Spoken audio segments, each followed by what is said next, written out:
What's going on, everybody? Thumbs up if you can see me and you can hear me. What's up, Kate? Nice to see you. Dami's in the house. Norman Brooks put a tie on for me. I appreciate that. Lee Thurman took his tie off for me. I appreciate that too. Petya, nice to see you. We got Adrian here from our Crypto and DeFi Academy. Laura, nice to see you. Kenneth, Christian, Mark, Daniela, some great faces here. Jacopo, blast from the past.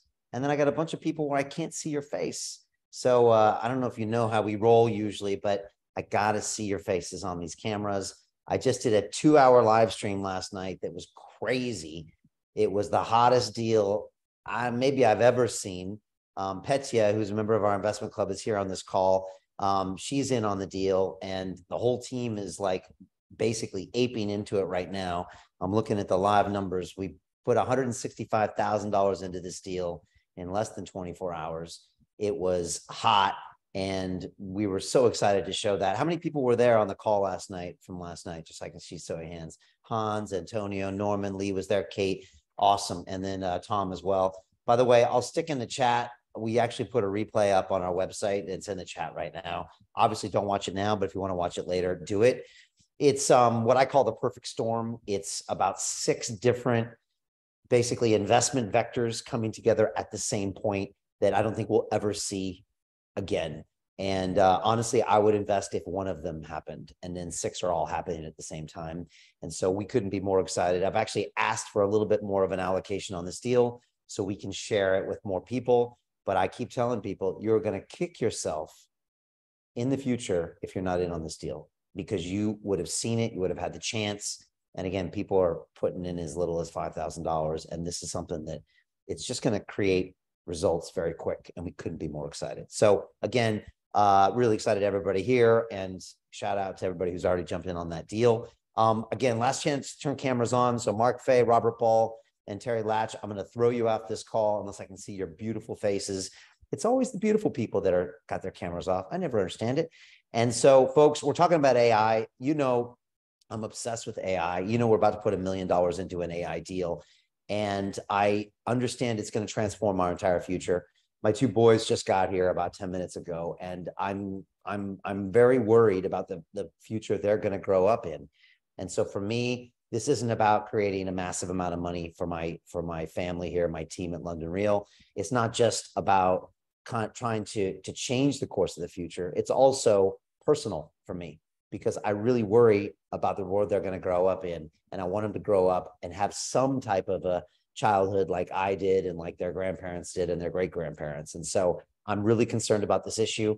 I'm speaking with the best of the best. I'm actually going to share with you a piece of video that I haven't shared before with one of the most well-connected futurists out there. His name is Peter Diamandis. He, has pictures with Elon Musk and zero gravity, accepting awards with Jeff Bezos. I mean, this guy is really plugged in. He founded Singularity University. I mean, hello, does this guy know about AI? Yes.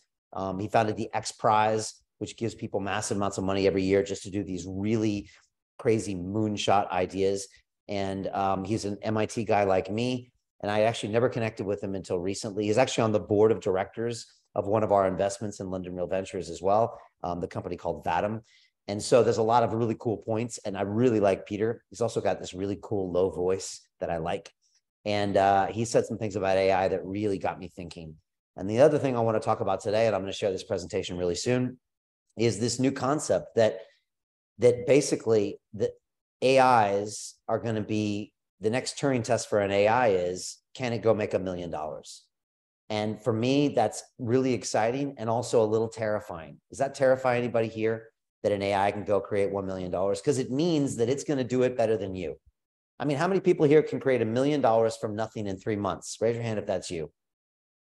Who thinks maybe you could do it if you had the right coaching and stuff, right? Probably some maybes in here, right? But you'd still think, well, I don't know, I got to do some hustling here. I would think that too, right? I'd take the challenge for sure.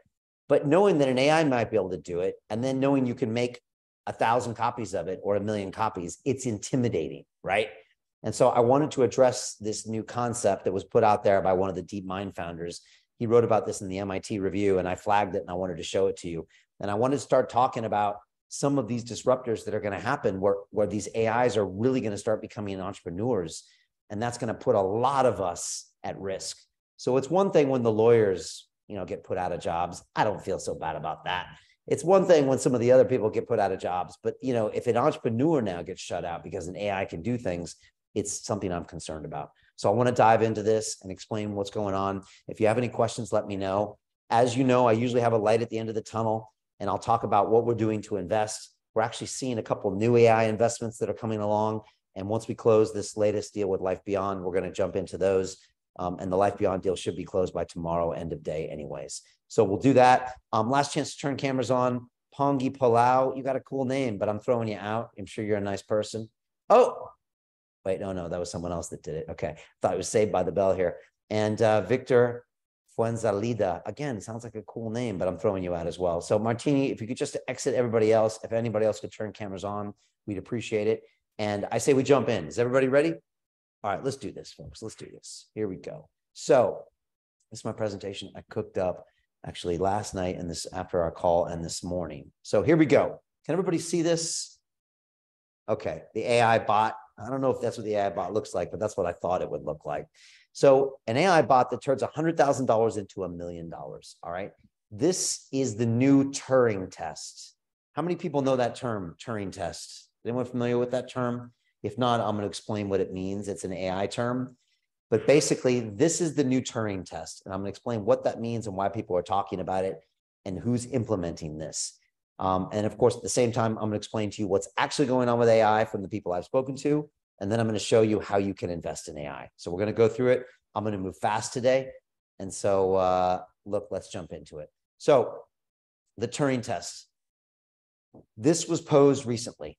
That should an AI bot making $1 million be the next Turing test? All right. Should that be the next rule to prove that an AI is worth its salt, that it's actually something that can be human level intelligence? And I think it's a really interesting idea. It also is scary. And it scares me too. Because like I said, if you got 1 million AI bots turning 100,000 into 1 million, it's going to make it much harder for people like me and Martini turning 100,000 into 1 million, or 1 million into 10 million, or 10 million into 100 million. And so it probably takes a lot of those easy, low-hanging fruit things that maybe we see, and now they're all gone. So this is something really to be concerned about if you're an entrepreneur or anybody in this space. And I want to talk about who talked about it and what we can do about it. So what is the Turing test? It's a really good question. And it's something I've never addressed on these things, and I want to talk about it now. Can everybody see these kind of 3 sections here above me, the Turing test? Okay, so Turing test was created by Mr. Turing, who was here in England in the 50s. And Turing famously cracked the Enigma code during World War II that made everybody understand the code the Germans were using to do everything. And it was extremely complicated. There was a movie made about it.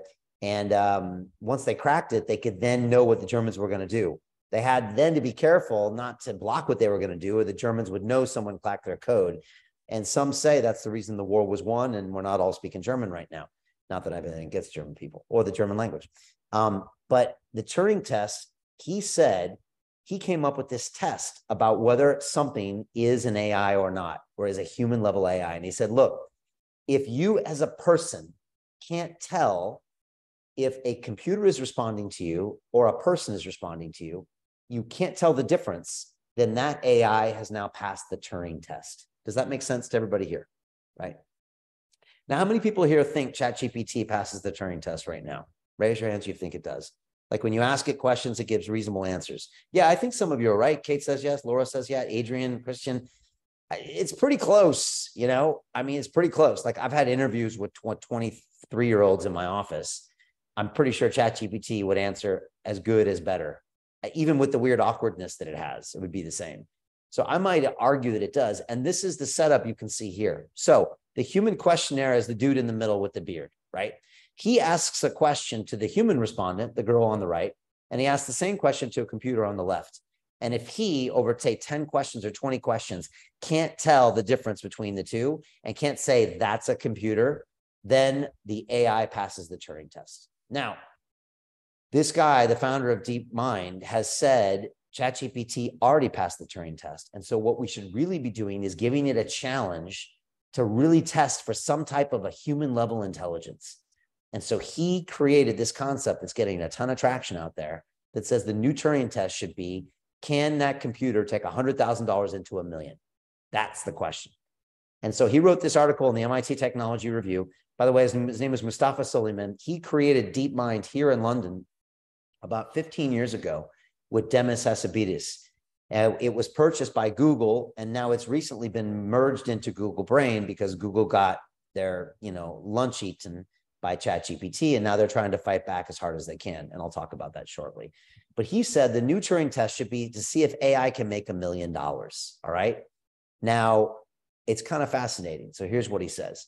So he said, look, in his mind, large language models like Lambda and ChatGPT, they've already met the 1950 challenge set by the computer pioneer Alan Turing, which, as we said, was you can't tell the difference. He said that's kind of a moot point right now. How can we really judge AI? To pass that, he said an AI would successfully act on his instruction. Go make $1 million on a retail web platform. Like, you can't steal it. You can't rob a bank, right? You can't hijack nuclear codes and ransom them, although that could happen too.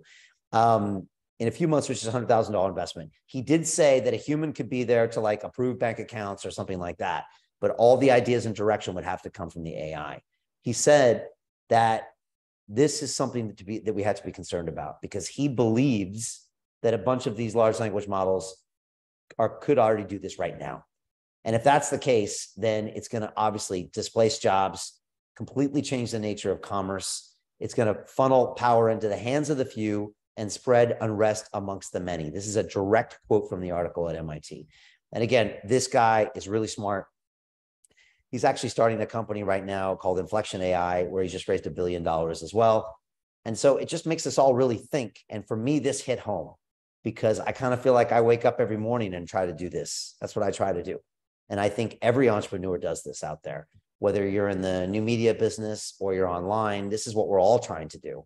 And the fact that I'm going to have to go out and compete with bots that don't sleep, that can comb the internet for everything, that can test ideas, that can run surveys. Imagine that, Martini, right?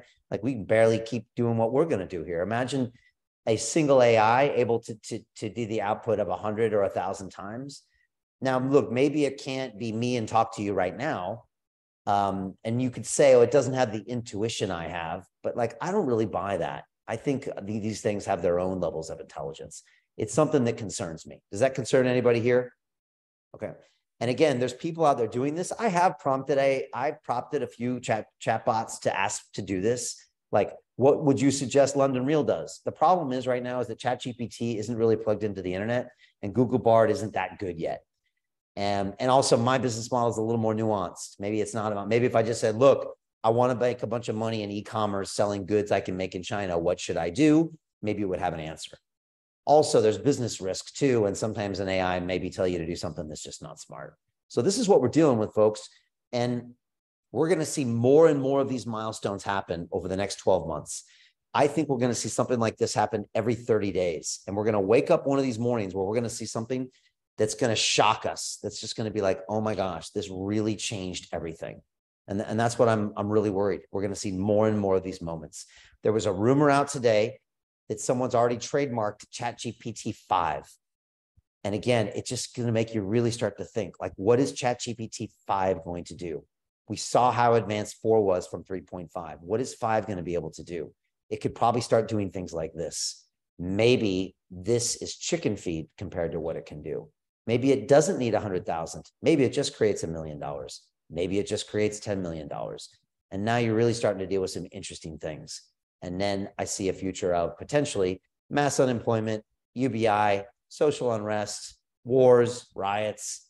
So let's see what we can do to prevent that, shall we?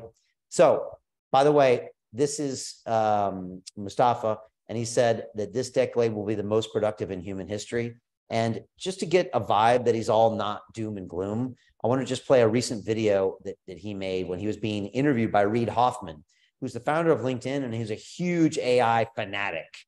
And he was interviewing him for his podcast, and he asked him some questions. And this is what Mustafa had to say. Again, I like to always hear from the man himself. I think in 10 years' time, there will be billions of people using all kinds of AIs. It's kind of hard to put into words how fundamental this revolution is about to be. I truly believe that this decade is going to be the most productive in human history. I mean, this is going to be a Cambrian explosion of invention and creation. Think about it. Everywhere there is a smart person who wants to learn something and create something, there is now a smart tool which is, there to talk to them, teach them, guide them, enable them, amplify them, whichever adjective you want to use. How many people agreed that this will be the most productive decade in human history? Can you imagine? Some people are saying in the next 10 years will be more happening than the last 100 years. So again, move back 100 years. It's 1923 here in Britain. What don't we have? We don't have a lot, right? We don't have penicillin. We don't have computers. We don't have, obviously, the internet. We don't have a lot of basic functioning things. It really is. And a lot of places probably still don't have, plumbing and electricity in certain places. Imagine someone from that world walking into this world where everyone's staring down at these devices, right? All these crazy things are happening. That's what's going to happen here in 10 years. And again, Mo Gaudet from ex-Google, who's been on my show twice now, has said, we won't even be able to recognize what 10 years looks like from now. Like, we couldn't fathom it in our wildest dreams. And the 10 years from now, when they look back at what we were, that they won't even be able to fathom that we used to live like this. It'll literally look like some type of a caveman scenario. They'll be like, well, what? You used to do what and what? Why? And everything that we hold as normal right now will be abnormal to them. And again, that's why AI really forces you to think outside the box. And I really implore everybody, just try to do that here, because it's the only way that we're going to be able to even start to conceive of this stuff. So anyways, that's what he had to say. I want to just continue a little bit on this theme. And I want to share with you what Peter Diamandis said. So here's Peter. He's ranked as one of the world's 50 greatest leaders. He's the founder of Singularity University and of the X Prize Foundation. This is him on stage with Jeff Bezos. Again, the other picture, he's literally floating in zero gravity, not only with Elon Musk, but with James Cameron, the movie director, as well. He's a really cool guy. And like I said, ex-MIT. He wrote many, many books. The latest one is about AI. He wrote a book on abundance. And he said that AI will cause turmoil, hacks, and job losses. But he also believes that if we can expand our minds, we can open ourselves up to this being one of the greatest things to happen to us. I'll say one more thing before I play you this clip. He said, Brian, the people that are going to survive the next 10 years aren't going to be the ones necessarily with, the computer intelligence, aren't necessarily going to be the ones with the fancy degrees, aren't necessarily going to be the ones with the wealth. They're going to be the ones whose brains can be in a growth mindset. They can expand and they can adapt to a completely new reality. Does that make sense to everybody here? That's a real difference, right? And so if your world gets completely turned upside down, are you going to be able to say, okay, now what do we do? And I'm going to completely change the person I am and all the assumptions. Or are you going to sit around and say, I can't believe it's not like 2023 anymore. I can't believe we got to get this back, because that person, I think, is going to die. So I challenge all of you to ask yourself, how many people, by the way, think you have that mindset? Just raise your hand if you think you have that mindset, this kind of an open growth mindset. Petya, I think Petya does. Norman, Laura, I think you do, Laura. Jacek, anybody else? Okay. So the rest of you are all just jacked then, right? Look, it's one thing to say that you have an open mind until you get put in the situation, right? Anybody ever been there before, right? Yeah, challenges are how we grow. And then you get a challenge and you're like, this sucks. And you curl up in your bed for 3 days, right? We've all been there. I've been there too. Don't worry. Okay. So I've been there. But then you get out of bed and then you roll. Okay. That's how we try to do it. And so again, there's the perception of who you are. And when times are tough, we find out who you really are. In the last 3 years, we found out a lot about ourselves. And so let me play for you what Peter said, because we had a deep discussion about AI. Again, you can listen to his entire full episode for free on London Real, but let me share with you exactly what this is all about. Really, I really value Peter in a tremendous way. And this is what he said. We're going to start to see generative AI in the form of deep fakes and disruptions causing turmoil. We're going to see loss of jobs. We will see the first Wall Street servers hacked by AIs, or the first power plants, and there will be concern that comes from that. These things are coming. The question is, will that AI be dystopian? Will it be the Terminator? Or will it be a benevolent entity supporting humanity, wanting us to be our best. It's tough to predict where things are going, but the convergence of these exponential technologies are allowing entrepreneurs to reinvent the future every single day. And anybody listening should be trying to incorporate AI into every aspect of their business at this point. Listen, if you're not an AI-first company, I understand that. That's okay. But at a minimum, what you need to do as the CEO, as the leader, is identify and bring in a chief AI officer, someone who understands who's out there. What's the topology look like? Who are the major players out there in the world? We humans have been the most extraordinary problem solvers ever. We're still here. We have solved so many problems over the years. We're really good at seeing the problems far away. We accelerate them to today, we freak out, but then we still have time with all the new technologies to solve them, and we do. And I have confidence that we will. And I have confidence that we have the ability to uplift every man, woman, and child on this planet and create this incredible world of abundance. So I really hope people walk away from this conversation, Brian, empowered about the future and knowing that they can make a real dent in the universe.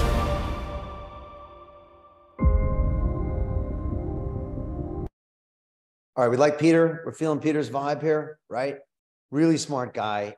His book out is really fascinating recently. And he said, look, you have to be an AI first company. You've got to embrace this. But if you do, you can take things to like the next 10x level. And so he's all about that. He's concerned about these issues. And he's right. We are going to see the first Wall Street hack. That's happening in the next quarter, in my opinion. And it's going to be nasty. We're going to see people die because of AI. We're going to see that happening before the end of the year. But also, Peter wrote a book called Abundance. You know, Peter believes that all of this can lead to abundance, but abundance starts with the mindset as well. And so it's great to see all of this stuff and embrace this. But that's one of the reasons that we're investing in the AI company we're investing in right now, because we see a future possibility of greatness and coexistence with this AI. If you don't, it's also possible that it's going to come and get you. So I really wanted to share with that. That's what's going on with Peter. And again, he's doing a ton of work in the background with all of these things. He knows a lot of people plugged into the AI world, but I really like his point of view when it comes to that. And so, yeah, just wanted to share that with you as well and dive into kind of what the current state of the union is now with AI. So again, just to be clear, Goldman is calling for 300 million full-time jobs lost because of AI, all right? And again, it's white collar workers are the most to be affected here. That's a lot of jobs, folks. That doesn't cause a recession, that causes a depression, right? And again, if that's just the start, but say there's 5 billion people employed globally, that's 8%. That's a massive loss in employment. And so I would argue that all of us are going to find us in jeopardy of losing our jobs to AI sometimes in the next 2 to 3 years. Right now, most people would argue that AI can do 25% of your job. By the way, raise your hand if you think an AI could do 25% of your job right now. Come on, be honest. They could do mine. Pretty soon they'll be able to do my job, right? You'd be able to be me without the attitude, right, Martini? Right? Pretty soon it's happening. So look, I'll be honest, it's going to happen. You know, there's no reason that I couldn't be replaced with someone else that could be a version of me. And I'm just trying to be honest about that. And I think that we cling on to our egos and our carbon-based life form as being superior to the AI. It's just not true. It's just not true. Just because we're carbon-based and they're silicon-based, you know, it doesn't mean that we can't, that they can't do what we do and maybe even do it better. So we have to be open to that.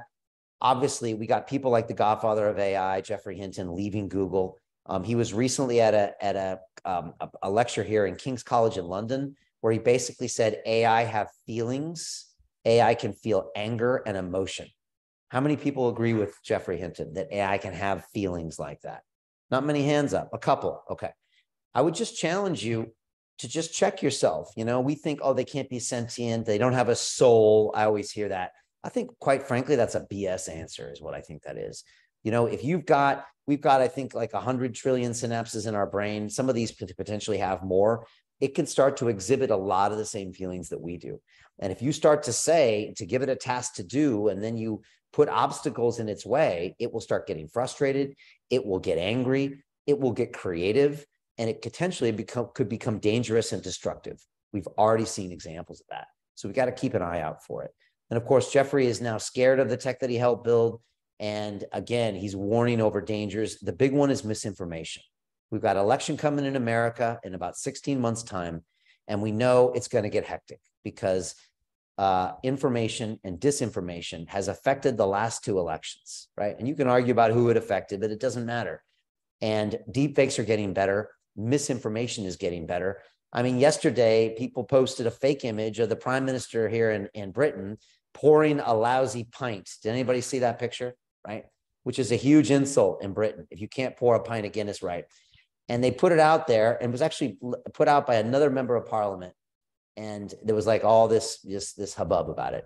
I mean, that's nothing compared to what's going to come here. It's going to cause outright panic. Now, it's one thing to have a deep fake of Joe Biden and Donald Trump. Okay, but what if there are 10,000 deep fakes of them at the same time? What if there's a report of a nuclear power plant? We can't tell if it's true that it's melting down. What if there are 10,000 of those reports? You're not going to know what's going on. And these narratives will start to be created and we won't know what's happening.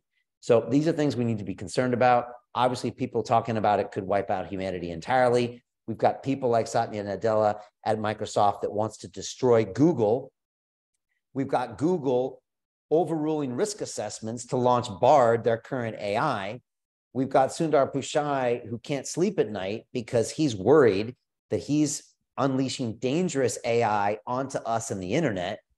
And you've got the top safety officer of OpenAI, which does ChatGPT, saying there's a 10-20% chance that most humans are dead.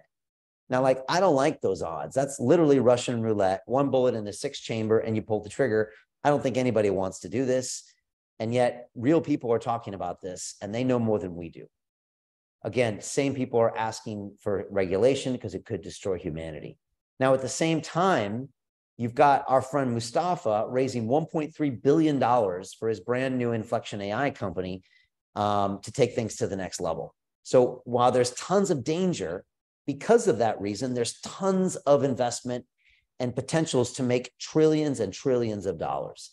And more importantly for me, affect the course of how AI comes into existence and how maybe it dominates us or not. At the same time, you got companies like Mistral AI that raised $100 million. The company is 4 weeks old. It's 28 days old and it raised $100 million. I don't know if that's ever happened before. Okay.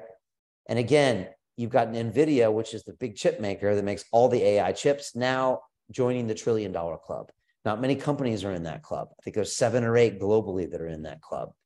You've got this latest McKinsey report that says this. Look at this. It says generative AI is going to add the equivalent of up to $4.4 trillion annually. By the way, that's bigger than the entire GDP of the country I live in, my country here, Britain. Okay, we're one of the 7th largest countries in the world. That's massive. It'll roughly double if you talk about software.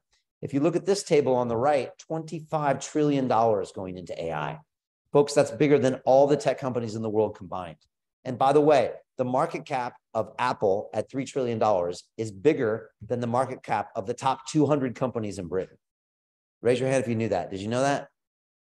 I mean, that's how much these tech giants are dwarfing all other companies. And AI is going to make them bigger. And are they going to be looking out for us? I don't think so. Accenture is investing $3 billion in AI. And so this is what I want to talk about. Obviously, the new Turing test of AI generating money, it's something we need to be concerned about because that's just going to take it to the next level. All right. And from there, can us humans survive? Is there a place for us? And what happens when we can't?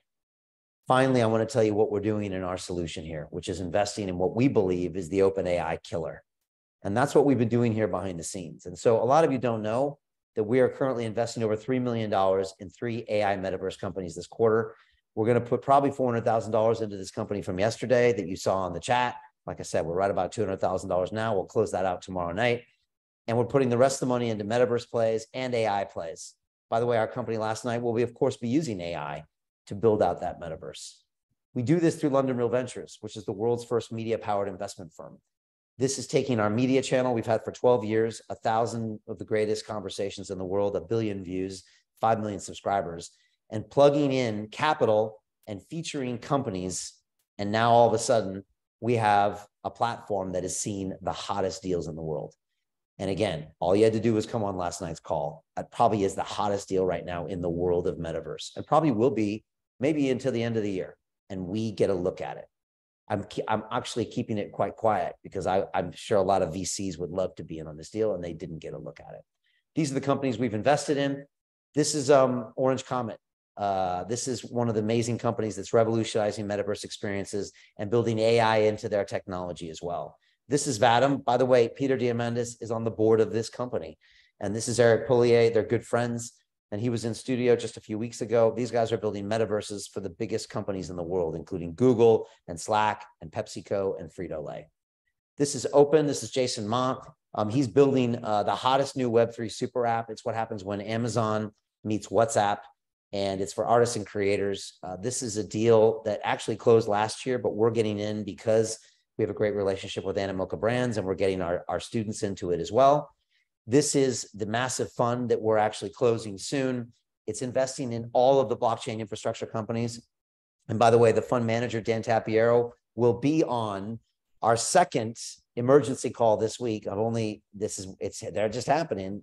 We're doing 2 in a row this week. The only 2 this year are actually happening right in a row because Dan Tapiero will be on our call at 7:15 p.m. on Monday. And we'll be putting $1 million into his fund. He owns right now the biggest companies in blockchain. And he believes blockchain is going to go from a $1.3 trillion market cap to a $10 trillion market cap. And he's going to make everybody about $10 billion. And so because I know Dan, he's allowing us in the fund. And if you're interested in listening to Dan, he's a legend. I mean, just to be on that call is a very special moment because he will blow your mind. And then obviously you could have the opportunity to be a part of that fund as well. Super exciting opportunity. Obviously the OpenAI killer, which some of you have heard about, but I'll explain tonight.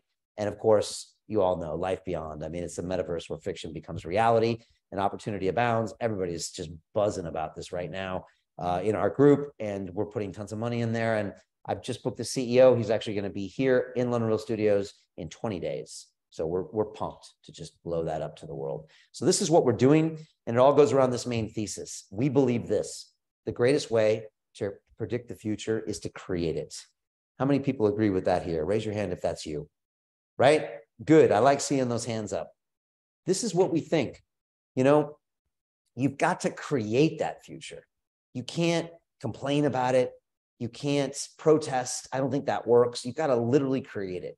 And that's what we're doing here, folks. When you see London Real Ventures, when you see the call we had last night, when you see our entire group here, I call it the London Real family, putting together $400,000 in 2 days to build a metaverse that's going to help transform humanity. Like, that's what we're doing here. We're making sure that Google doesn't control the future AI. Does anybody here want Google to control the future AI? I mean, are you kidding me? Right? They control YouTube, and they're trying to control me. I won't even tell you what's happening today with YouTube. I won't even tell you what's happening. I won't even justify making them happy to talk about it. But they are not very nice people when it comes to people doing not what they want. And so we are going to make sure that doesn't happen. And we're going to do it through our media company, through our investments, and through our empowerment and our hard work. And so if you want to be a part of this, you're in the right place, because we create it. We work hard. And if we don't get it, we work harder and we make it happen. So that's what we're doing here. It's all based on our mission statement here at London Real, which is on the wall in the back, which says this: we're here to create a mass scale transformation of humanity into a fully empowered, conscious, and cooperative species. This is how we invest as well, folks. We only invest in companies that will do this. You will never see me investing in an oil company or an alcohol company or a tobacco company or a big tech company, because they are not aligned with my values. They can go somewhere else. And that's why we're investing in the companies that I'm going to show you tonight.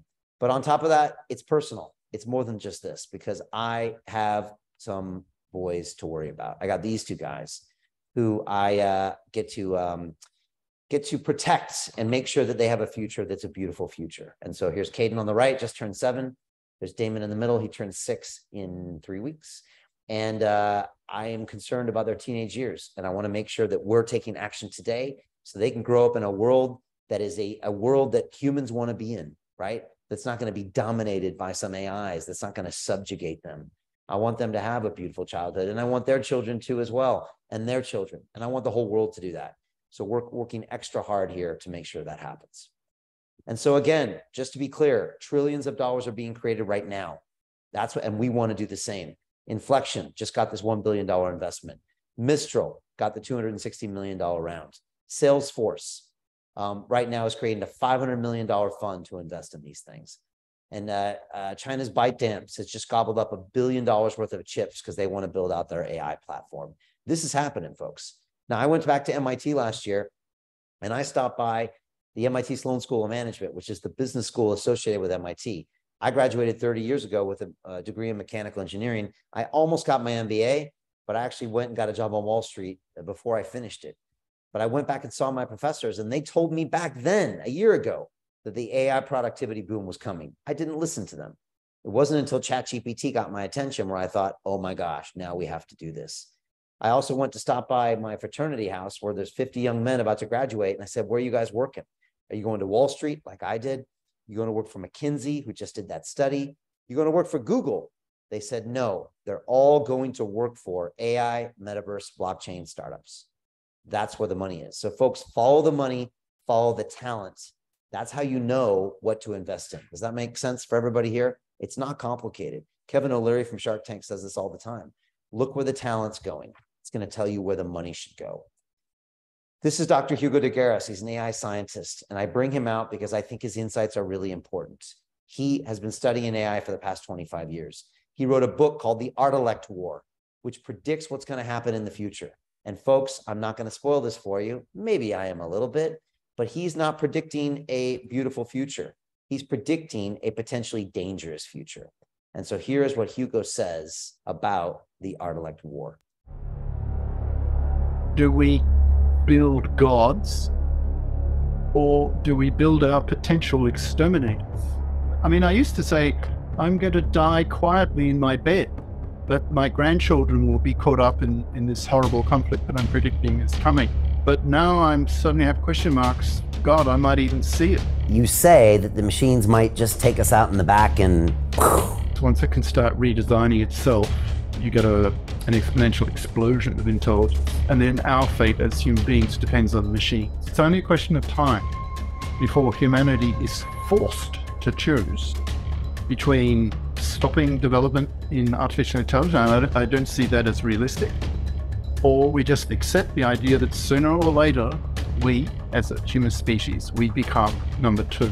The answer to that is, as I'm predicting, war. Do you think China is behind the West right now for AI? The potential of the Chinese is phenomenal. The Chinese, they've been dominant, the dominant power for not just centuries, but for millennia.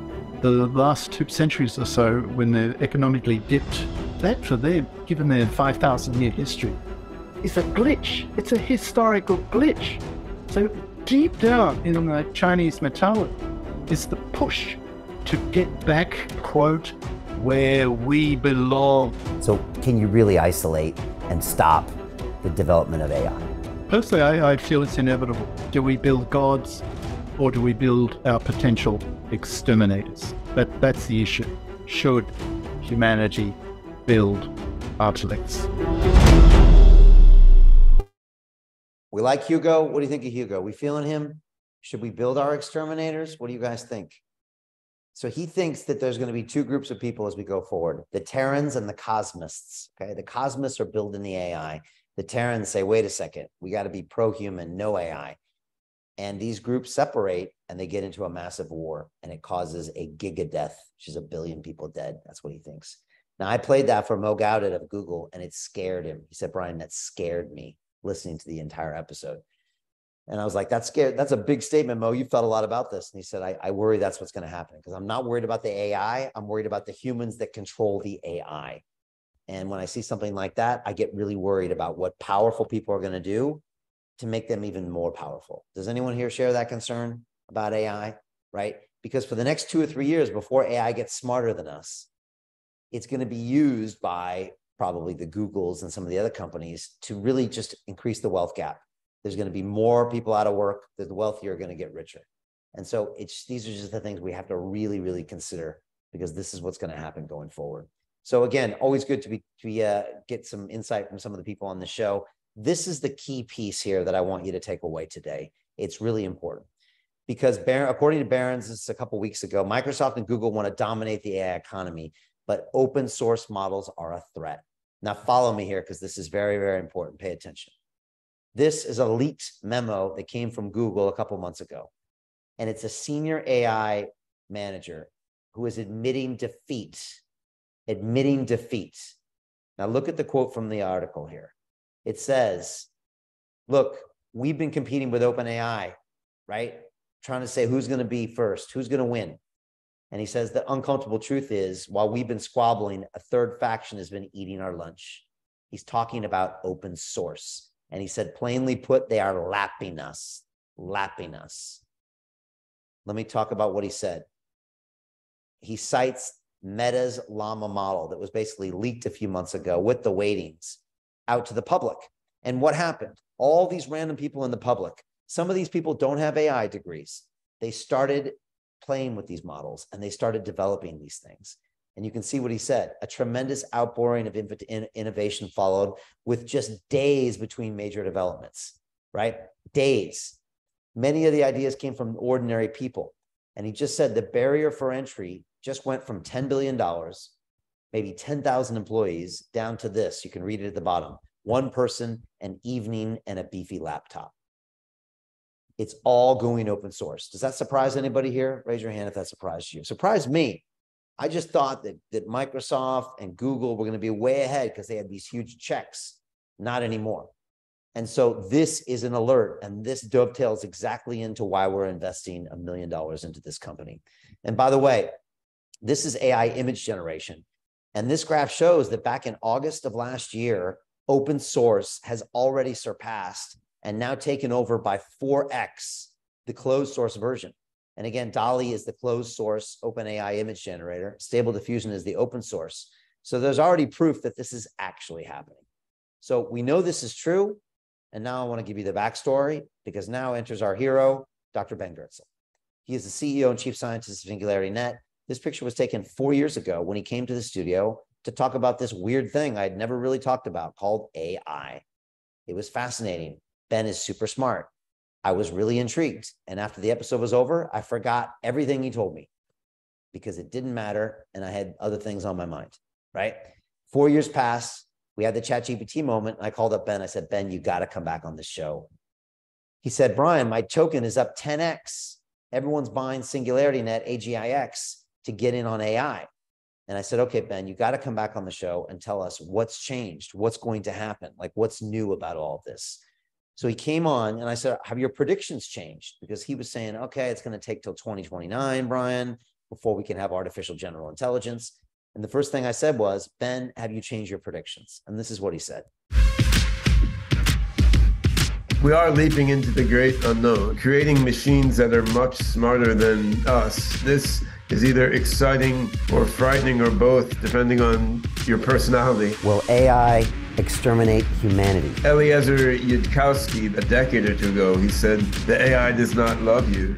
The AI does not hate you, but it can use your atoms for something else. Actually, my view tends to be that AI is the greatest hope we have to save humanity from exterminating itself. I don't think anyone in the world understands how this will be the most transformational time in human history. I have a 5-year-old son, a 1-year-old daughter, and a 4-year-old granddaughter. By the time they're turned 18, the whole texture of human life and the nature of the world they grow up into is going to be incredibly different from the world that we see now. Like, they're never going to have to get jobs. On the whole, I'm an optimist. I have a spiritual or intuitive feeling that things are going to come out awesomely in the next 10 years. We're going to overcome material scarcity. We're going to create machines that can feed into our brains via brain-computer interfacing and help uplift human consciousness. And we're going to port into virtual worlds and achieve like states of intelligence and awareness going way beyond anything we can imagine now. So that's what the Captain Kirk in my head thinks. We're on the verge of engineered utopia. It's incredible. It's a remarkably weird and fortuitous thing to be living at such a time. All right, we like Ben. We feeling his vibe there. Kind of like what he's saying, right? I like how the AI might use your atoms for something else. But look, Ben is equal parts cautious, but he's also optimistic and he's really smart.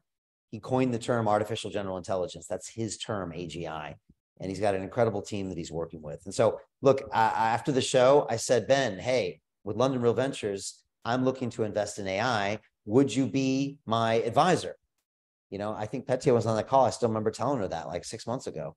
And he's like, Brian, let me come back. I might have something for you. And he came back 2 weeks later, got me on a Zoom call and introduced me to this woman who's Janet Adams. Now, she's the COO of Singularity Net. She worked in banking for 15 years. She's pretty impressive. And he said, Brian, we are starting a new company called Zarka, and it's our answer to OpenAI. But guess what, Brian? We've already won because they're playing checkers and we're playing chess. They're trying to solve narrow AI and predict the next word. We are solving human intelligence. That's it. As a matter of fact, human intelligence is actually safer than narrow AI because narrow AI doesn't know when it's wrong. And I'll show you exactly why later. And so I met Janet on the Zoom call. I went out and actually met her in person, and she blew me away. And I said, Janet, we got to get you in the studio right away. And we got to really help you push Zarka because it's really aligned with what we're all about here at London Real. And so this is what happened when Janet came in my studio. This is what she told me about Zarka. Artificial general intelligence is completely different to narrow AI. AGI is more purpose-driven. It's a watershed moment for humanity. Tell me about Zarka. This is the project that will create the AGI. It's a supercharged, intelligent, neurosymbolic, large language model at massive scale. What is it? Zarka is the accumulation of decades of research from teams containing the best artificial intelligence scientists in the world. We uniquely harness that expertise with our even more unique capabilities in neural symbolic techniques and the deeply advanced mathematics that Dr. Ben Goertzel, Dr. Matt Ickley, Dr. Alexei Potapov, and our top scientist, Sergei Shalyapin, have been working on for decades. We are building the most powerful large models ever invented.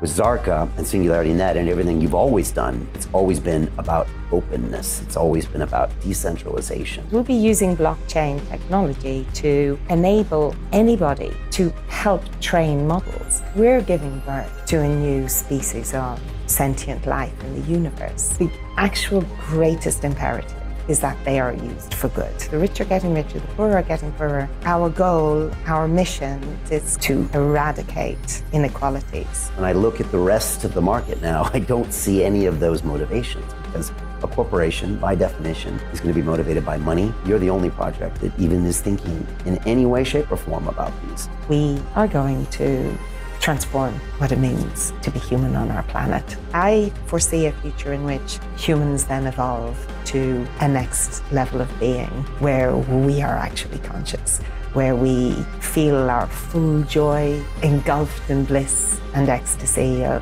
the joy of living, the joy of each other. I see a future of joy.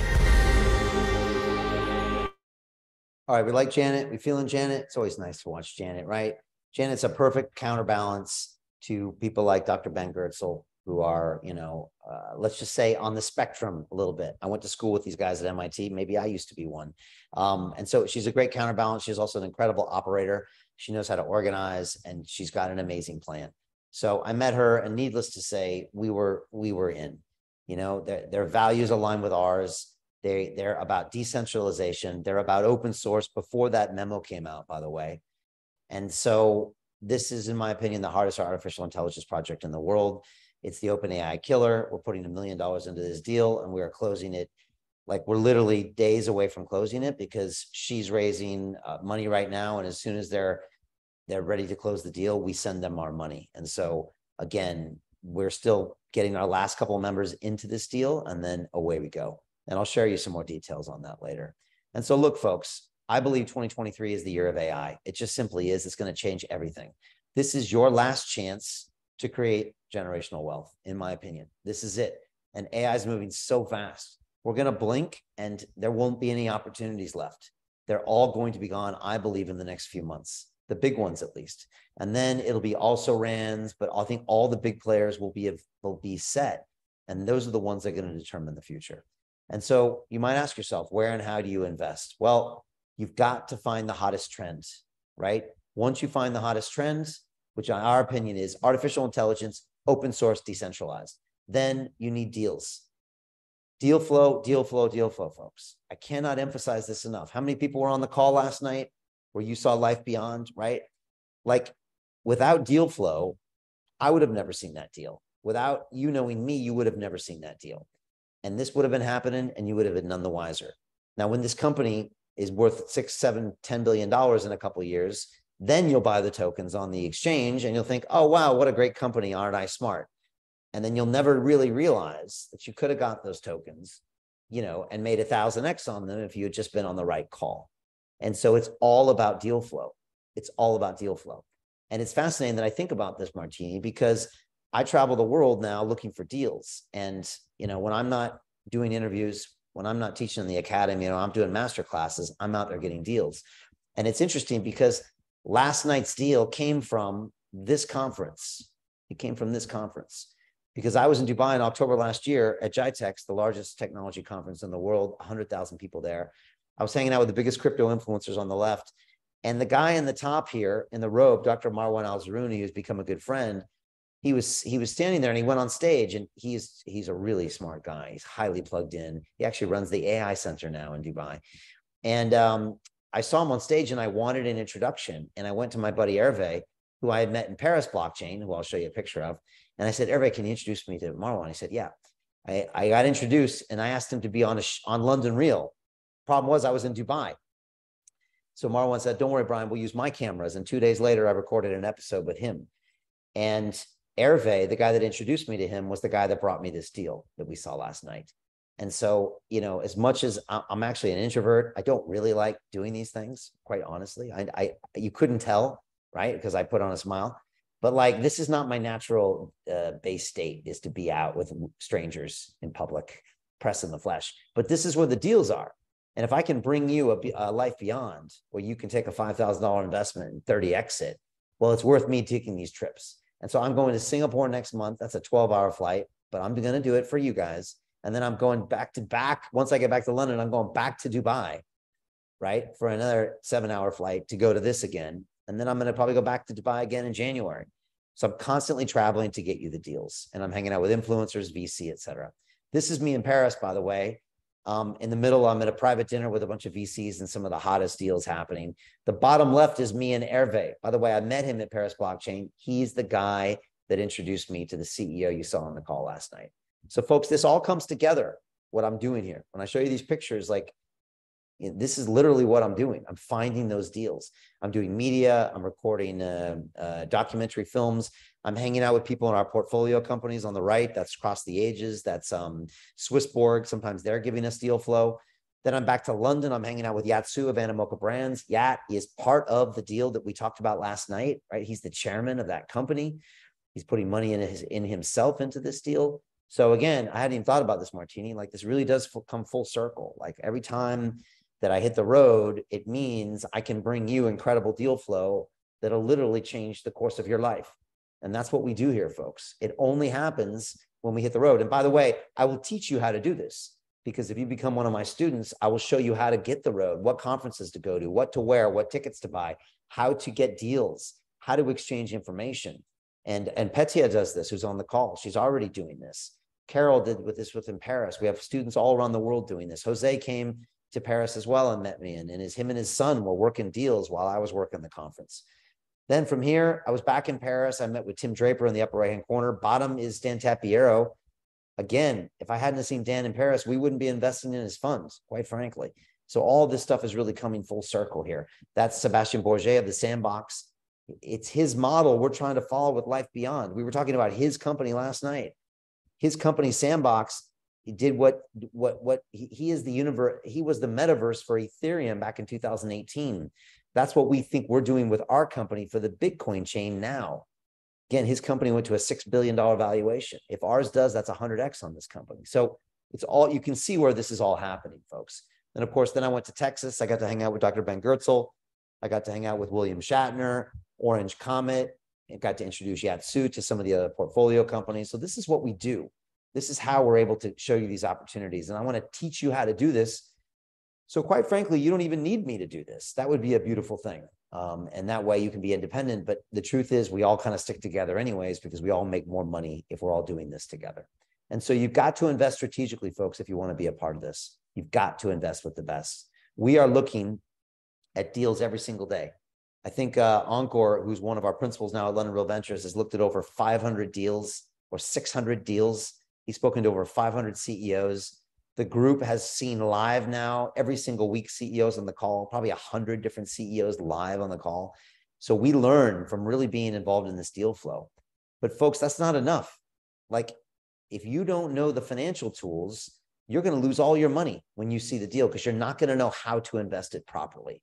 And that's when I want to talk about two methods that we use to create that generational wealth.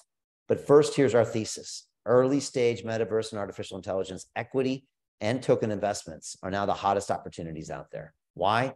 You buy at super low valuations. You see the biggest gains out there. You invest in the biggest dislocation of wealth in human history. Yes, it's a high risk, but it's also a high reward. This is where it's at, folks. You've got to understand how this works. Now, there's three parts of early stage funding. There's seed funding, startup funding, early growth funding. Does anyone want to see an example of this? Let me show you this. I love this example because it's simple and you know these people. On the left is Mark Zuckerberg, right? On the right is Peter Thiel, legendary Silicon Valley investor. He took $500,000 and turned it into $1 billion. That's pretty impressive. How did he do it? Well, back in 2004, he put $500,000 into Facebook. It valued the company at a mere $10 million. That's not a lot of money. The companies we invest in are worth more than that actually right now. But Peter saw something and he knew he would use early stage equity private placement, right? Listen to that, early stage equity private placement. This is what we teach. Now, why? Well, what happened? 8 years later, Facebook went public. Mark sold shares to the public. So now people like you, Mario Garcia, people like you, Hans, people like you, Demi, people like you, Kate, can now buy shares. But you're not going to get them for 10 million. You have to pay $100 billion for those same shares. Because whenever someone on Wall Street sells something to the public, it's because you're sheep and sheep get slaughtered. All right. Nobody ever tries to do the public any favors on Wall Street. Trust me. Well, what happened? Well, Peter Thiel made a 2,300x on his investment. That's a 2,300 times investment. That's really hard to believe.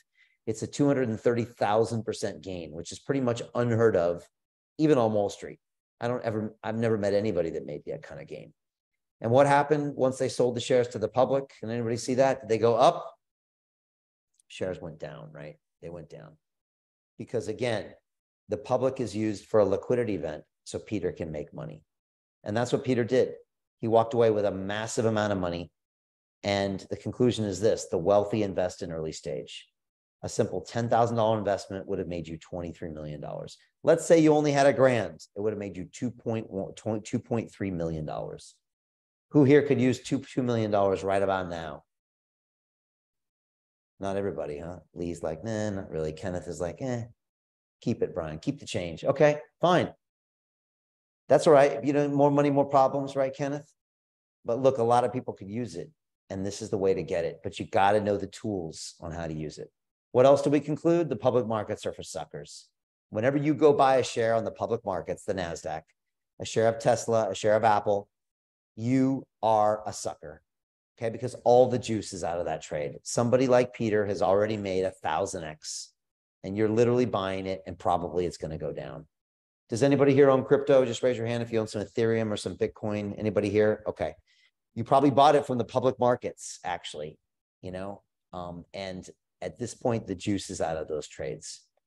And while we're talking about crypto, the same thing happens in crypto. And this is what we're doing on the call from last night. It's a pre-sale token. We're buying it now for a fixed price before it goes on an exchange. And this happens all the time. It happened with Solana. Anybody know this blockchain, Solana? Anybody fans of this? It's a great blockchain. This happened back in April 5th, 2018. They sold tokens, just like the company last night is doing with us. They sold them for 4 cents on the dollar.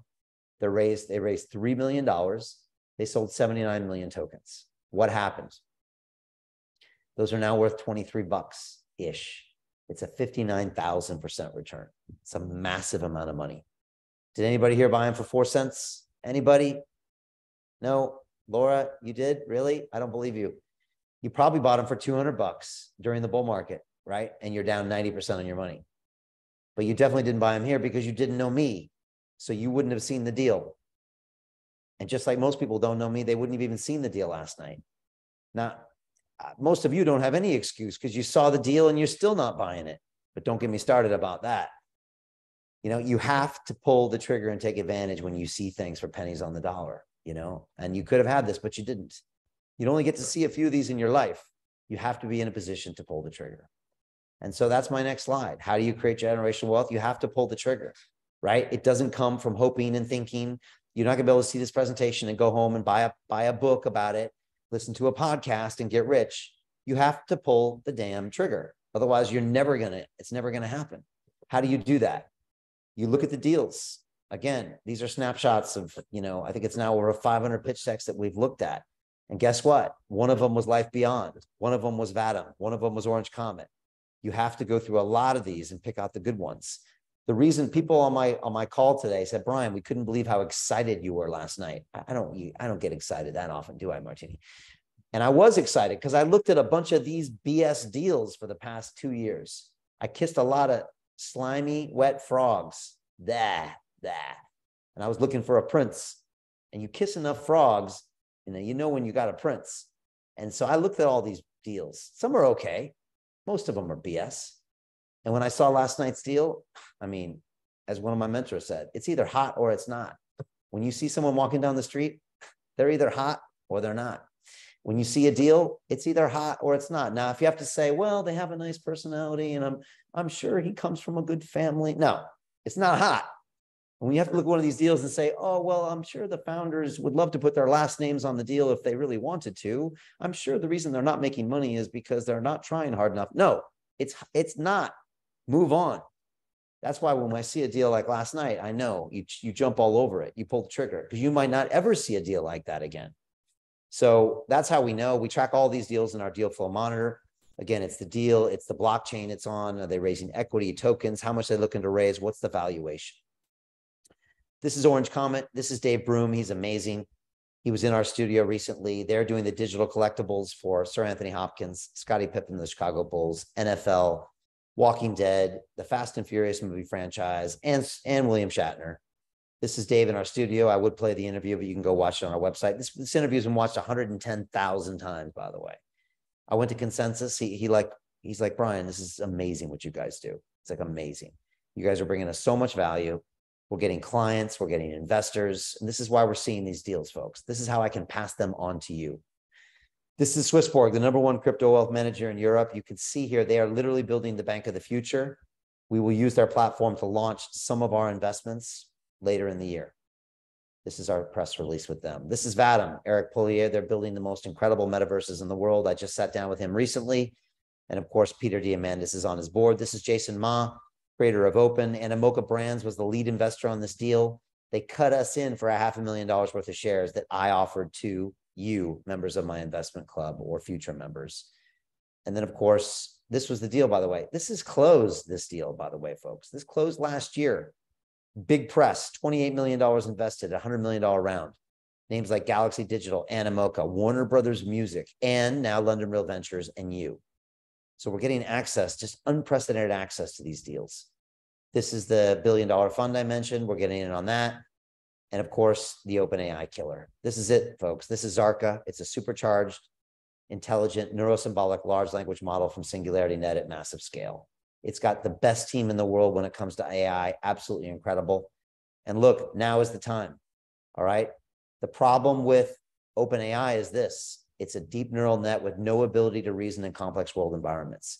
They don't know when they're wrong. They simply memorize instead of thinking. This is a problem, folks. Enter neurosymbolic AI. They can meta reason, strong logical reasoning, right? They escape the AI monopoly. They decentralize and open source. This is crucial, folks. And these people are on the blockchain. They are decentralized. This is what they do. They're going to do proof of concept by the end of the year. They're going to launch their product next year. They already have AGI supremacy because they've been studying this for 10 years. These folks are ready to win. They projected a rough idea of revenues at 55 billion. You put 100x multiple on that. You have a $5 trillion company, folks. It's the biggest company in the world, right? It's the biggest company in the world at this point. This is a winner take all bet. That's why we are betting on Zarka. And like, quite honestly, folks, it goes beyond that. These are good people that align with our vision. I believe they are going to do the right thing for AI, and I don't believe anybody else is, quite frankly. And so that's why we are excited and all in on Zarka. And my question for you is simple. Could this be the next 1000x return investment? Raise your hands if you think it could be. We do, obviously, right? Could easily happen. Could be more. And so, again, we have the vehicle. We've done the deals. We have our quadruple threat. This is why the companies come to us. We produce the media. We distribute it. I connect you with all the important people in the space, and we write you a big fat check. How could you say no? They're not saying no. They're coming straight to us. So how do you learn? How can you learn to invest, folks? How do you do it? Well, I would argue you got to surround yourself with the best. You're not going to do this on your own. How many people agree? Put your hands up if you agree. You're not going to do this on your own and your current group of peers. You're just not. You're lying to yourself if you think you're going to listen to a presentation or read a book or even take some class. It's not going to happen. You go to MIT if you want, but it's not going to happen unless you do this.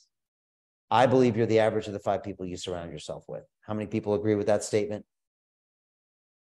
It's true. It's true. You've got to surround yourself with the best. I've always believed in this. I do this in my personal life. That's why I was in Boston, trying to get my daughter to get surrounded by the best at BU. Luckily, she went for it, right? She was not surrounded by the best in London. I won't lie to you. It was a bunch of her joker friends from high school. So now she's with type A, high-level achievers in America at a very good school. And now they've pushed her to take her game to the next level. Same thing is why I went to MIT. I was one of the smartest kids in San Diego in my high school. At MIT, I was one of the dumbest kids. It was really challenging. But after 4 years, I was beating them at their own game. Folks, you've got to be around people that challenge you. How many people agree with that? You've got to be around people smarter than you. If you're the smartest person in the room, most people like being the smartest person in the room because everyone looks at you and everyone thinks you're amazing. Is that any way to grow? If you're the smartest person in the room, then trust me, you're going to remain, you're never going to go anywhere. You've got to be one of the dumber people in the room. And so that's what we do. In my academy, we surround you with the best. This is Marianne Bartels. She's the best. She's a 35-year Wall Street veteran, chief information officer, Merrill Lynch, Bank of America. She's one of the smartest people in finance I've ever met. She knows more about stocks and bonds and inflation and the yield curve. She knows what the Fed is going to do before they do it in America. For all I know, she tells them what to do. And I'm not joking. She might. She is our founding member inside the investment club. And by the way, Marianne invested in Vatum. She invested in Orange Comet. She cut the first check to Zarka. She invested in Open. Why? Because she's smart. She knows how to pull the trigger. Do you? How would you like to be on a call with her every week? How would you like to see her insights? How would you like to watch or just be around someone like that for a year? What about 10 years? Do you think you would get wealthier just being around her? Raise your hands if you think you would. Yes, you would. And we have 74 of these people in this group. This is Andrew Haynes. He already invested in the deal last night. I think he put 10 grand in. He wants more. He is our metaverse expert. He saw this deal. He loved it. And again, that means a lot to me because Andrew knows his games. This is him in the sandbox building a mansion. He knows metaverses. This is his digital collectible gallery. Andrew is the guy we go to in this group, right? He's also goes to one of the top executive training schools in Switzerland, knows a bunch of the AI experts. This is your new peer group, a guy like Andrew. This is Dr. Encore, right? He reinvented his career, came from medicine 18 months ago. Now he just got hired as a principal at London Real Ventures. He's doing all of our deal flow, our outreach. He created a YouTube channel from scratch, did 400 videos, right? I mean, this guy brought in the Vatum deal. He brought in the Orange Comet deal. This is your new peer group. You get to hang out with Encore every single week. Are you kidding me? This is ridiculous, right? And me and all our CEOs and all the deal flow. This is how you become a winner. Not, like I said, watching videos on YouTube. I'm sorry. This is not the way to do it. And I have a YouTube channel. You're not going to get successful that way. You're going to get inspired. You'll get some information, but you got to surround yourself. How many people agree with this statement? Your net worth is your network. Raise your hand if you agree with that. Okay. Now, what's your network right now?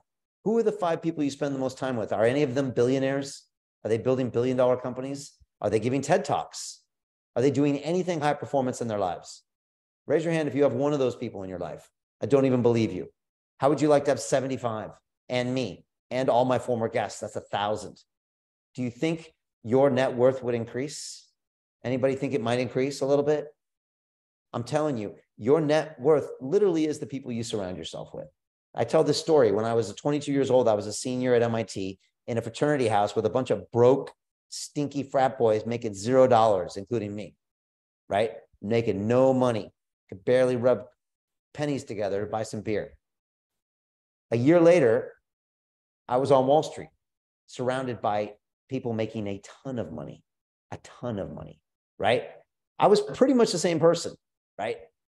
And my income went from like $2,000 or $3,000 to like $100,000. Now, why? Did Brian suddenly become smarter? Was I financial whiz at that point? No, I was surrounded with people that were making a ton of money. And so I made a ton of money. And from there, it just kept going. I'm telling you, folks, this is the greatest hack out there. And most of you will never do anything about it because you won't pull the trigger and join a network regardless. Okay. Again, what did I do at MIT? My income went up 30x by moving from a fraternity house to a Wall Street trading floor, right? Are you kidding me? So I believe in this motto. You give a man a fish, you feed him for a day. You teach him how to fish, you feed him for a lifetime. I teach people how to fish. That's why I created my investment club. Because 2 years ago, we invested in Cross the Ages, which is the hottest gaming company in blockchain. I had studied at finance at the MIT Sloan School of Business. I had worked on Wall Street, Chicago, and London, highest levels of finance. And I had never heard of anything like a pre-sale token. I was scared. Quite frankly, it scared the bejesus out of me. I was like, what the heck's going on? SAFT agreements and all this weird stuff going on. And I thought, if I'm confused, how are any of you ever going to learn this? You have no chance whatsoever. You're going to stay poor. And so I called Martini up. I said, Martini, we got to do this investment club thing, right? And she was like, about time, Brian. I've been telling you to do this for a long time. I'm sure that's her version, which we'll go with. And so we jumped in and we did it, right? And so it's application only. We only open up 10 spaces every quarter. As you know, it's massively oversubscribed because everybody wants in. We do 6 modules, 3 months of coursework. It's a 12-month program, but here's the catch, folks. No one's ever left, because why would you want to leave the hottest thing happening now in finance, which is London Real Ventures? And again, why would you want to leave when you could be on a call like last night and be able to invest? All my IC members invested right after the call was finished, right? They're all jamming their stable coins in as much as it's crazy in there, right? We have weekly lives, video calls with top CEOs every single week, including last night. And Tapiero's there on Monday. I mean, are you kidding me? Are you kidding me? This is the best of the best. Talk about your network. Just being around these people, literally being in proximity with people that run $1 billion will make you wealthy. We have a private Telegram group. You have access to all the deal flow. Plus, you get a full year of Kings of DeFi, which is our advanced crypto training program. So if you're not all the way up to speed with blockchain, we'll get you there, no problem. Next live call is actually going to be on Monday, because we're not doing a call tonight. We're doing this with you tonight. And we teach this all remotely. I have students in over 20 countries. These are the modules. I do real-time learning because everything's constantly changing. I also change my colors in real time, as you can see. I'm going to bring back some of these looks soon. And this is the syllabus. Module 1 is what is a blockchain AI metaverse pre-sale. I walk you through all the basics. Module 2 is what is a SAFT and a safe. By the way, raise your hand if you know what a SAFT is. I always like to check this. Nobody has their hands up. That is scandalous that you don't know what a SAFT is. It is a travesty. And it's the reason you're going to stay poor. And it's the reason Wall Street wants you poor. Because a SAFT is a simple agreement for future tokens. It's what we did last night. A safe is a simple agreement for future equity. If you don't know what these mean, you will never, ever create that generational wealth like Peter Thiel is. You'll go and you'll trust your financial advisor to invest your pension into the stock market, where Peter Thiel's already taken the money out of all of those companies. Do you understand what I'm talking about here? Right? But no one teaches this. Your schools didn't teach you about money, and Wall Street will never teach you about this. They hate the fact that I'm teaching you. Hate me for it. I will never work on Wall Street again. I doubt they'll give me a job. Module 3 is Deal Flow Part 1. We teach you due diligence, team, technology, traction, tokenomics, terms and conditions. You can evaluate any deal. Module 4, I teach you how to get the deals, how to go to the conferences, how to talk to the people, what to wear, what tickets to buy, how you interact with them, how you close their numbers, how you get the deal flow. We teach you exactly how to do that. Module 5 is how you nurture the investments so they become multi-billion-dollar companies. And module 6 is how to get the cash out. We show you how to do that. And then reinvest and make more and more money, right? More money than you ever dreamed of. Money to take care of your kids, your grandkids. That's what this is about. This is our Telegram group. This is our Discord group. And this is the deal, folks. We're oversubscribed. These numbers have changed because we're selling these things. I think it's now 7 confirmed. I mean, I don't know. I think Martini might have 1 or 2 spaces left at this point. As you can imagine, after last night's call, everybody wants in on this. The investment, and this is an investment in yourself and your education and your future and your community and the next 10 years of your life for this course is $50,000. And this is going to increase to $100,000 next quarter because this program is hot. It's a significant investment. I understand it's a significant amount of money. I'm not going to deny that. But you have an unlimited financial return from this investment. Unlimited. It's the greatest wealth creation event in human history right now, and this is your chance to take part of it. Without this, you will miss it. You will go back to your normal life. You will not have a chance to create this wealth. No chance. And the special investment opportunity is ending soon. Zarka is closing, Life Beyond is closing, and Open is closing right now. So you've got to pull the trigger. By the way, this was the special investment opportunity on the last quarter. You missed it. This is a SAFT agreement, by the way. Don't let it intimidate you. On that day, we made a 466% return, a 5x return in one day, right? Made my club $300,000 in one day, and this wasn't even a big deal. Imagine if you put $10,000 into that, you would have paid for the investment club, and you could have stopped all the excuses you were telling yourself why you're not going to join, right? That little part of your brain that just wants to play small and go back and watch Netflix. You know that part of your brain? Everybody know that part of your brain, right? Comes up with all the excuses, gets scared when you're about to make a lot of money and screws it up. Anybody sabotage themselves here? Yeah, we all do. You're doing it right now unless you join us. Now, look, I'm going to take a screenshot of the deal you saw last night, Life Beyond, and this is going to be for the guys next quarter when I do this presentation. And I'm going to say, hey, you missed the deal last quarter. And I'm not going to say you could have made 5x in one day. I'm going to say you could have made 30x in one day. And they're going to look at me like, oh my God, I'm an idiot. You know, 30x in one day. Imagine that. Imagine you put 10 grand and you make 300,000. Imagine. So anyways, we have a track record of success in this group. Lastly, this is Cross the Ages, our very first deal. A blockchain game, not unlike the deal last night, actually. This is Sami Schlagu, the CEO, not unlike, actually, Benjamin. They're both from France, both come from a gaming background, very smart. Cross the Ages is crushing it, right? Dominating the App Store, selling millions of dollars worth of NFTs, raising $12 million of funding from some of the biggest names in the business. This will launch this year, 10x, and maybe go up from there and make us a ton of money. Folks, we have a track record of success in here. You know, we've proven that. This is your chance to join.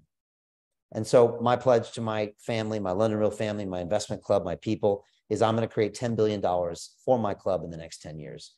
And just watch. We're going to do it, folks. And you can either be on the outside looking in, or you can be on the inside where all the money is. It's up to you, but this is what we're going to do. And so this is Jens. He's one of our founding members. He was on the call last night. He put $10,000 in right when the deal was done, even though he wasn't supposed to, right?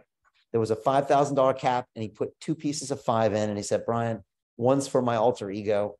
And I said, Jens, you're not supposed to do that. Now, I said, then we increased the limit, so it was fair. But at the time, I said, Jens, because he believes in what we do. And Jens was on one of these calls recently, and he said, Brian, these folks don't get it. I see these blank faces, and it makes me angry. I said, Jens, don't worry about it. They can stay poor. And he said, no, Brian, because that could be me.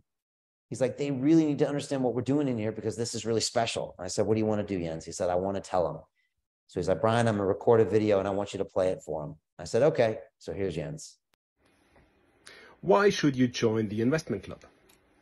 And the next obvious question is, can I afford to join the investment club? My name is Jens Krautscheid, and I am an active investor in stocks and companies since age 14. And risking of stating the obvious, I'm German. Also, I am one of the founding members of the Investment Club. And I consider my decision to join the Investment Club as one of the best investment decisions I ever made and I ever will make. Why?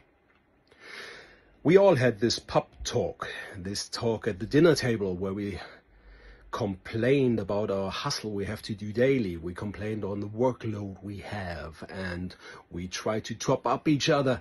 Who has more stress? Who is more hustling?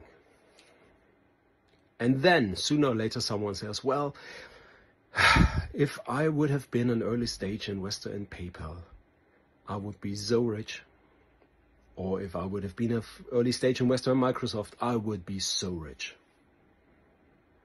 And this is nice. This is really nice. But let's be honest. If you would have had the chance back then, 1992, to invest in PayPal, would you have pulled the trigger? Would you have invested? Quite likely you wouldn't have, because you couldn't assess the situation. You couldn't value the situation enough. In the Investment Club, we get these offers on a daily basis. We get the next PayPals on our table. And then we have a team of 50 people, 60 people, of a growing community of people who will do these assessments. And they will say, do this, buy this, this is the way. And then we buy this. And the next question is, can you afford to join the Investment Club? And the question really should be, can you afford not to join the Investment Club? Times are getting tougher. AI is taking over. And in what company you want to invest? In which AI company do you want to invest? Do you want to invest in the ones who do the fridges, or do you want to invest in an early stage Coca-Cola who uses the fridges? It's up to your decision. I tell you now, invest in the Investment Club and be part of our fabulous, wonderful group. My name is Jens Krautscheid, and I wish you the best decisions of them all. All right, we're feeling Jens, right? Come on, Jens is the best. Yeah, he's an amazing guy. The whole club is like that. I saw him there last night. I knew he was going to invest immediately. He's just like, he thinks this is the greatest thing ever. And he was an investor for many, many years. And he said, Brian, you make it so easy. You know, I just know you guys show me the hottest stuff. I come in, I invest. And these are going to be the future Amazons, the future Googles, the future Metas of the world. And he's right, they will be. I was saying this on a call earlier. Martini was on there. The people we're investing in now are going to be the Elon Musks of the future. And we're going to know them and we're going to do business with them. I had this realization last night because we're literally investing with the best of the best in the world. And that's what these people are going to become. So it's super exciting. And look, folks, it only takes one. This is something Marianne Bartel said to me, our Wall Street expert, on our very first call in the Investment Club. She said, it only takes one, Brian. And I said, what do you mean, Marianne? She said, I know people that invested in Uber, that invested in Google. One deal changed their life forever, changed their family's life forever, changed their grandchildren's life forever. Who here has someone you're looking out for in the long run? Somebody that means something to you, family, children, grandchildren, somebody. Do you want to leave something behind, or a legacy, or do something big with your life? You need one of these in your portfolio. If you don't, you're not actually doing that, in my opinion. And so final thoughts are, don't let 23 pass you by. This is it for AI, folks. You learn early stage investing now, you can use it the rest of your life. Liquid tokens and equity have limited gains. Your Bitcoin is not going up 1,000x. No chance it's going to 30 million. I'm sorry. Your Tesla shares are not going up 1,000x. You have to go early stage for those returns. You can learn from active elite investors for just $50,000. There is no elite investor on the planet that would allow you to learn from them for probably $500,000. And yet you do it here for $50,000. It's a significant investment. Yes, I understand that, but it has unlimited financial returns.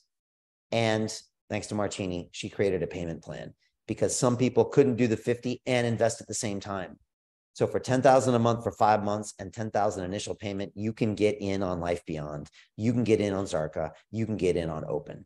Or you can come up with more excuses that are very plausible for your mind to pass And I'll see you somewhere a year from now, or 2 years from now, or 10 years from now. And you'll say, Brian, I was on that call and I just didn't pull the trigger.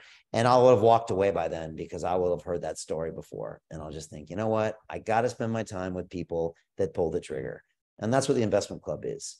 It's the best deal flow in the world. And the fact that you're on this call, it's probably the world trying to tell you something, because I can imagine there's probably hundreds of thousands of people that wish they were on this call and they're not.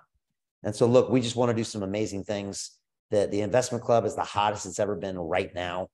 Honestly, this Life Beyond deal, you want to grab at least $5,000 of this. I'm telling you, you want to, because even as soon as October, you're going to see this thing go public and you're just going to sit there and think, wow, I really am a dummy for not being a part of that.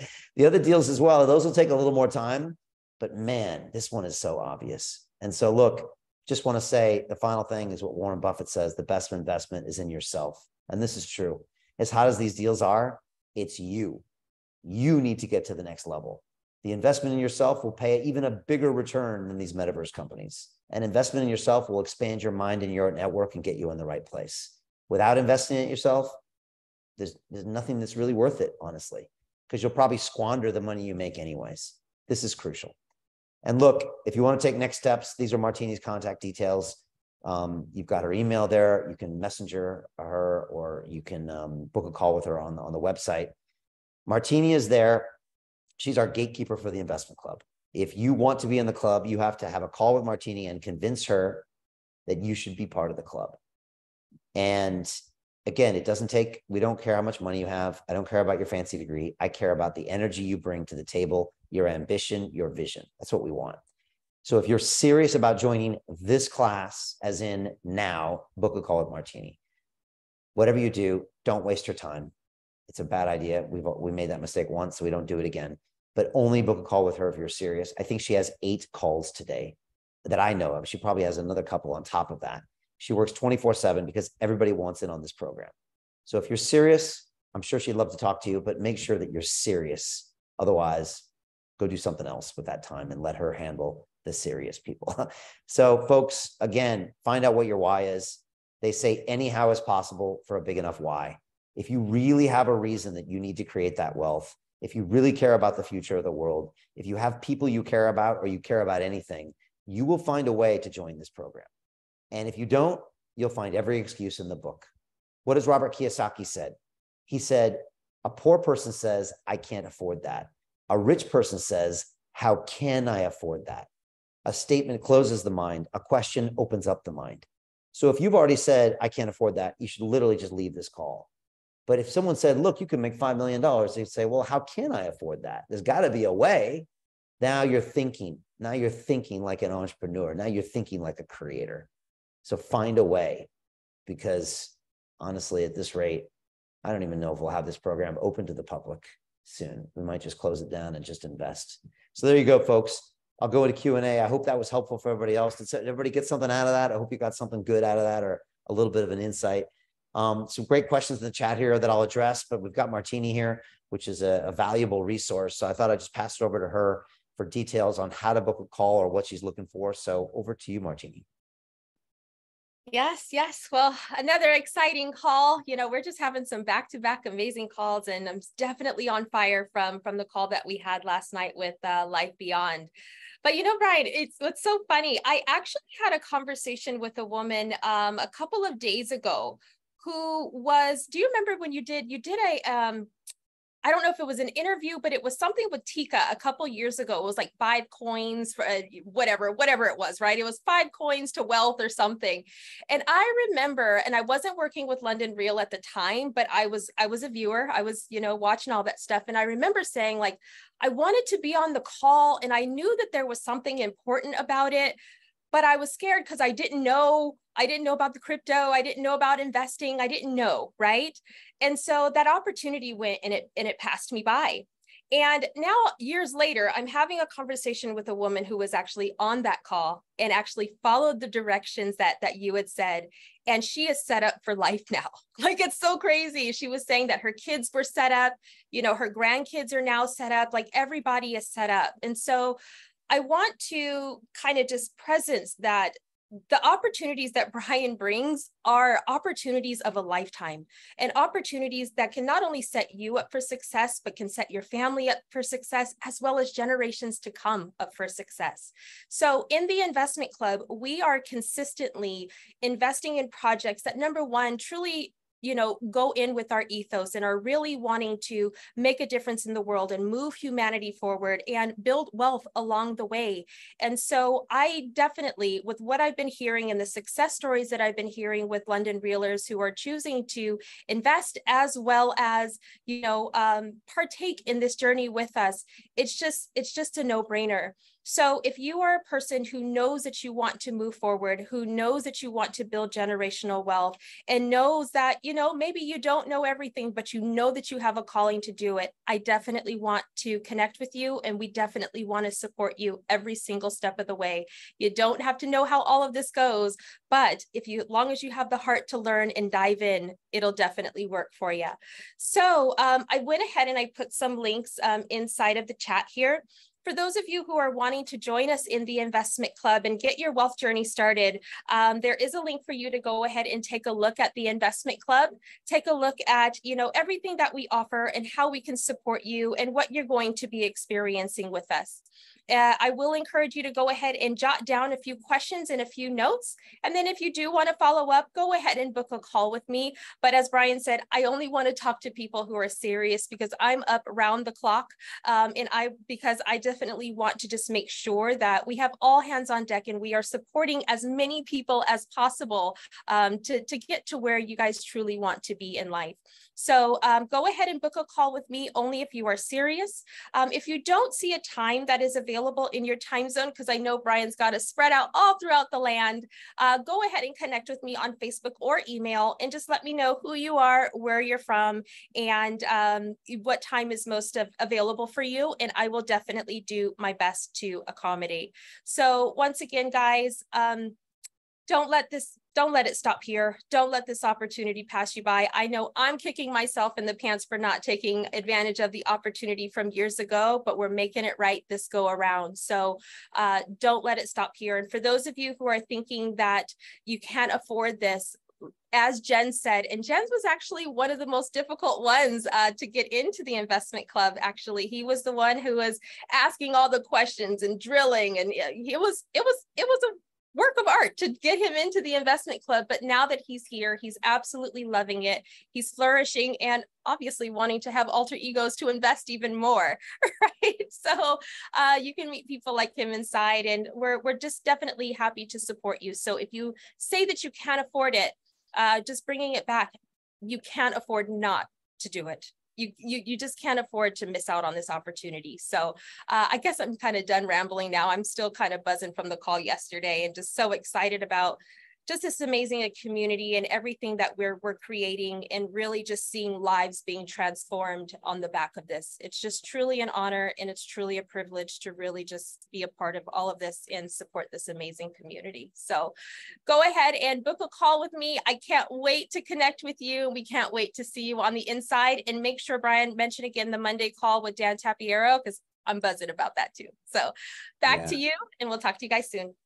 All right. Thanks, Martini. Give it up for Martini, making everything happen for us here in the investment club and everywhere else. So yeah, look, it's a special time right now. We're all really pumped up about where we're at as a club, how we're just taking it to the next level, and these amazing opportunities that we can pass on to you, because you are hardcore London Reelers that have been with us for years. Again, we don't publicize these things on social. And so like 99% of London Reelers don't know this is happening. It's only shared with this small group of people that have been on our website, that have watched lots of episodes, that are on our list. You're the ones that get to see this opportunity, and you're the ones that we care about. So it's a special time. It's super exciting. And we honestly think this is just the beginning, and we're just going to take it up from here. A bunch of really cool comments here, people asking questions. I know Jacqueline Crow was saying, do we teach what a SAFT and a SAFE is? Of course we do. Of course we do. That's module 2. Didn't you see?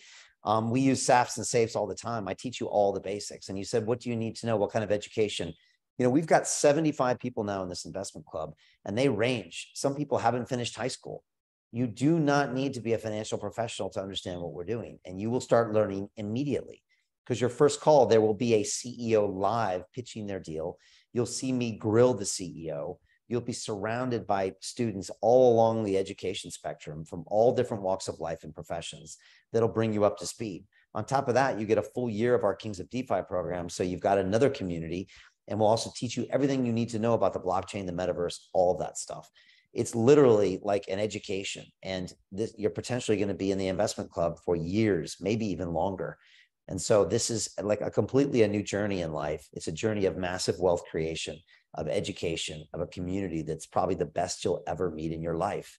So that's what we do here. And we've just had a tremendous amount of success, and nobody wants to leave us because it's such great energy. And I mean, and we just bring these amazing deals. I mean, last night was really a big deal. You know, last night was just an amazing thing to just be able to show and bring and then manifest. I just checked the deal now. It's at 175,000. That will hit 200 grand by tonight. You know, this is what a small group of motivated people can do. We can get our capital together. The CEO will be on the leather chair in 20 days. And we're going to blow this company up. We're going to take it to the next level. This is how we can determine the future. We're going to create the future. We're doing it right now with this vision. If this sounds cool, if this sounds like something you want to be a part of, if this maybe is the purpose of your life, then join us, because I know it's ours and we're loving it. So it's amazing. Just want to say I appreciate everybody else here on the phone. Marie had some questions, and good Jacopo, just to see you there as well. You know, Jacopo, I feel bad for you, man. You could have been part of this group a long time ago, brother. But, you know, who knows? Maybe you join us now. And so many amazing things happening, creating so much wealth here. It's amazing. And look, just want to say thank you so much to everybody here. And if you are serious, book a call with Martini. And I look forward to seeing you. We've got a special, another emergency call on Monday with Dan Tapiero. I mean, you know, you can join that, but like, this isn't like, you know, this isn't for tourists. This is really for people that are looking to do something. But if you want to get a taste of another next level thing that you're not going to get another chance for anywhere else in the world, you know, you can come to that and see what that's all about. And again, we're investing in that company too. So that's what I'd like to say. I just want to say thank you so much to everybody here. We appreciate you. Whatever you do, take action, pull the trigger, and, you know, get to that next level, create your future. And I hope we can be a part of it. All right, everybody. Lots of love. Thank you so much. All right. Bye.